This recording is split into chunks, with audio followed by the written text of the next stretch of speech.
What is going on, YouTube? This is Jim back with another video, and today I want to talk to you guys about a game that I was just got into early access on. It's called Satisfactory. Now, how cool of a name is that, right? Satisfactory is a factory game. If you played Factorio, you're probably very familiar with this style of game. The general concept is to start with nothing and have to harvest materials very slowly and meticulously by hand, and then slowly work up a factory system by building automated processes and conveyor belts and things like that to make your job easier and to make life easier. It will also unlock new things for you to do and to build. Now, I wanted to give you guys an overview of kind of my experience with the game coming from a very novice player, but there are a few caveats I want to give you guys. The first is that I am recording everything you see here on Mixer. I don't have enough room in my hard drive, unfortunately, to record over an hour and a half of gameplay at the graphic setting that I have without absolutely bricking what's remaining of my poor hard drive. So if there's anything that looks weird or jittery, understand that it is a byproduct of Mixer. The game in of itself ran beautifully. The second thing I want to point out, as I already did, is that this is alpha. Everything you see is subject to change. Things that may be wonky may make sense later on. They may be removed. Systems may be overhauled. I can't say for certain. But understand at least what my thoughts are on the game from what I saw. And I can tell you guys up front and early, I absolutely adore this game. I really fell in love with it in the short time I played with it, and I'm definitely going to be picking it up as soon as I can. Even though it's an early access, I'm looking forward to growing and building with this game. Literally, you like that? All right, so everything that you do, as I mentioned, is slow and monotonous at first. You're going to be walking around and picking up leaves by hand and breaking rocks by hand and collecting different materials slowly until you start to build up the hub, which is what you see me placing here. Now, the cool thing is you can place the hub anywhere you want. You can put it on the side of a mountain. You can put it above a mountain. You can put it anywhere you want. The nice thing is this is your home base, and you can make your home base wherever you want. I chose an area that was next to a couple resources that I need. Just by looking around, I could tell that the rocks were going to be important. So I had two different rock yards nearby to me. Unfortunately, copper was a little bit farther out, but that was okay. I just had to make my copper runs to go bring back copper to slowly start to build up my wire and my spools and everything to build down that tech tree. But once you get your hub up and running, that is your home base. And everything that you do is going to be connected to the hub. How you unlock new things, new recipes, so to speak, new blueprints, is by upgrading your hub. They've given you enough stuff in each hub, and in the beta, or I keep saying beta, not beta, in the early alpha that I played this weekend, they only had the first 3 levels of the hub unlocked. You can see there it says more coming soon, whatever. What I liked about how the different tiers worked was that you could slowly start to see how the game gated your content, but in a good way.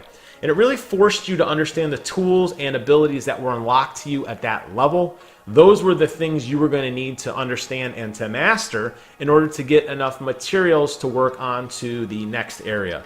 Now, you could probably play this game without ever building a thing. I mean, it would take you an eternity, but you probably could.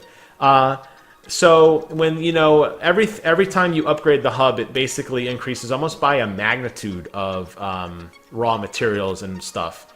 So it's going to teach you that you really need to make basic factory equipment in order to build up, because the sheer amount of, maybe 5 pieces of iron gets you from level 0 to level 1 or something, as opposed to 500 pieces of iron gets you to level 3 to 4. You could start to understand, and that's just an example, but you could understand how the magnitude of things upgrade. Now, you're going to be placing deployable miners to, like I'm doing here, to build resources, and you're going to have to do a lot of sneaker net early on. There's not going to be a lot of automation. I mean, yes, this is going to help you build gather rocks automatically, and the rate at which it gathers them, the production rate, is astronomical compared to what you do by hand. But over time, you're going to want to figure out a way to get those materials back to your base via conveyor belts and electrical systems so that you can process those materials into different things and begin to really expand at a rapid rate. And that's kind of what the way that everything is laid out in terms of your progression. The smelter, for example, you have to understand how a smelter works before you even understand what you do with things that you smelt. And I like that. It was a really good system for people like me who are new to the game to kind of force you to understand all the tools and pieces that you had. Ultimately, what I was able to do, which doesn't sound like much, but for me, understanding the system and how power works and gathering what they call this biomass, so leaves and branches and, you know, animal carcasses, that kind of thing, harvesting that into basically this giant wood chipper looking thing on my hub to generate power, to then run a power line to this thing to turn it on, to begin to start to create iron ingots, which initially took me not a significant amount of mouse clicks, but enough time that building them and getting them in stacks that fast really was worth it. Then you'll see me take those iron ingots and feed them via a conveyor belt system onto another machine where I press them into metal plates. And then I can start to build things more rapidly, and I could use those to build the next thing and the next thing. Very linear in my approach here, just with a single conveyor belt. But there are splitters and junction boxes and a lot of other things where you can take one conveyor belt and split them off into other directions. There are power requirements for doing these things, so you have to be mindful of that. It seems to me that if you were smart enough, and basically I am not there, you could probably build a pretty self-sufficient system that is somehow generating its own fuel, or at least generating enough power that it could stay afloat for a significant amount of time. My very basic system required me to do the sneaker net, to pick up leaves, to throw them into the power portion, to run the power, run over, flip both switches, get everything going, manually load the ingots or the raw iron ore onto the machine. The conveyor belt system didn't work on the front end. I couldn't figure that part out. Lay all that out to basically begin the process. But you can start to see where the seeds are being planted of like, oh, okay, yeah, this piece is going to connect into this, and the constructor is going to build something which then feeds off into the next system. And I loved it. I was really blown away by this. I know, as I mentioned before, there are other games that do this. The fact that this was a first-person view, I really appreciated. It really gave me a sense of the size and the magnitude. The game is gorgeous. The sound effects are beautiful. The world, everything about it just felt so real and alien to me, and I loved it. I really did feel like I was a pioneer in a strange land trying to build up this society or this system of production to be self-sufficient, and I really did like that. As of now, there are no other meters outside of your health.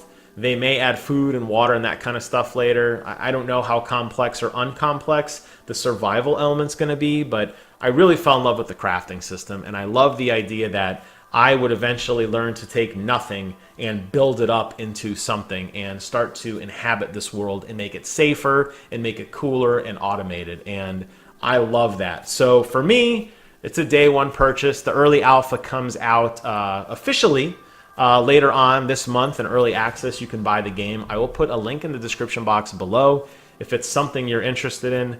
I don't think I mentioned it before, but this is not any sort of paid endorsement. This is just one guy who doesn't really dabble in these games outside of playing Ark casually with my friends, or Rust. I used to play a lot of Rust.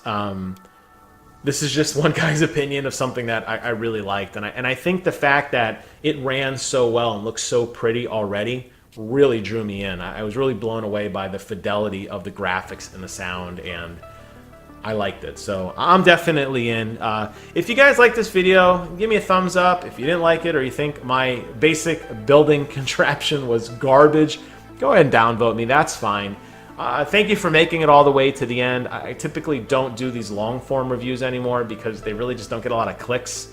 But you know what? This game seems special enough to me, and it really did draw me to make a video. So I'm going to go ahead and close it out with that. Thank you guys so much for watching. If you like what you saw, consider subscribing, but you know what? If not, that's okay too. And until next time, I will see you guys on the other side.